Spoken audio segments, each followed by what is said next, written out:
Sabi ko sa Diyos, nakikita mo naman siguro ako na umiiyak.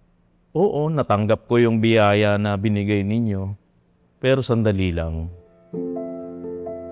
Kinasal po kami noong 2018. Mula noon, plinano din namin na magkasama dahil dati nagtatrabaho din ako sa abroad, overseas. And ginusto kong manatili na dito sa Pilipinas dahil sa kagustuhan na bumuo ng pamilya at eventually kasama rin ang plinaplano naming mga anak. December 2018, nagnovena po kami during simbang gabi. Pinagdasal po namin na sana magkaanak kami at sana sa aming relasyon ay, alam niyo yun, makapagbigay saya din sa amin yung pagkakaroon ng anak. Pinati ko sino mas malakas magdasal. Ang journey ko po nung pagbubuntis ko kay Gab, smooth sailing po siya. Regular po yung check-ups namin. Nung mismong araw na manganganak na ako, sobrang excited na ang lahat. Masakit po yung katawan ko after po nung labor. Pero aside from po yung pain na yon, hindi ko inaasahan na mas masakit yung nararamdaman ko nung tinanong ko po sila na kung nasan po si baby.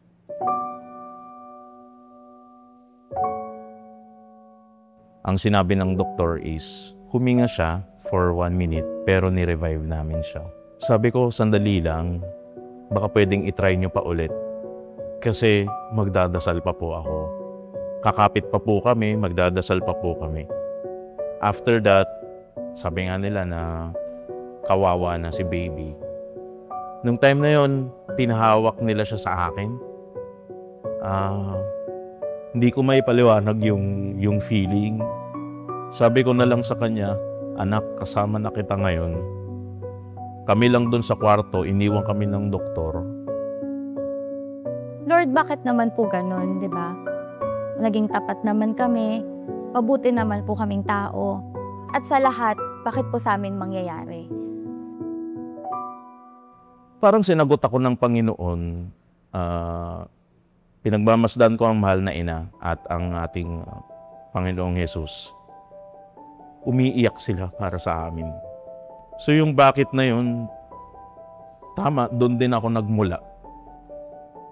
Pero yung bakit na yun, siya din yung paulit-ulit na magsasabi sa'yo na nandito ang Diyos. Subukan mo ulit. Subukan mo ulit. Ano man ang mangyari, yung bakit na yun, malalaman mo din naman kung ano yung purpose, ano yung dahilan, at kung saan tayo pupunta.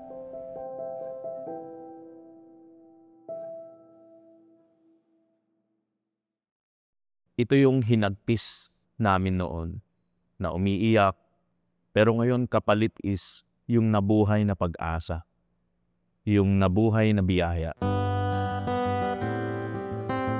After experiencing all those trials and difficulties, humingi kami sa Diyos ng kahit konting pag-asa para maka-move on kami sa susunod na araw, sa susunod na buwan, sa susunod na taon.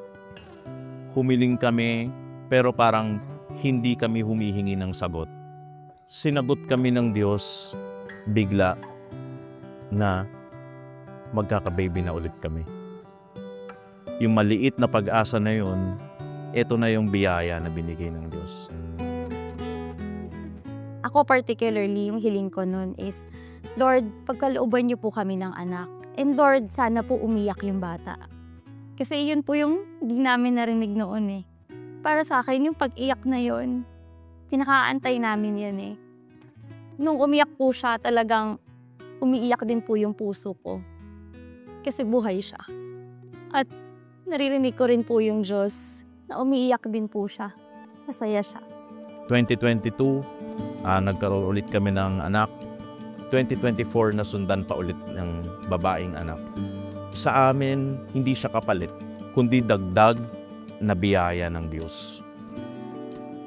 Hindi namin tinatrato yung mga sumunod na anak namin na kapalit nung anak namin na nawala. Lahat ito ay biyaya. At lahat ito ay may plano ang Diyos. Iba man ang plano ng Diyos para sa aming naunang anak. Lahat ito ay para sa amin, para sa aming pamilya, para sa aming mag-asawa. At sobrang nagpapasalamat kami sa Diyos sa pagsagot ng yon.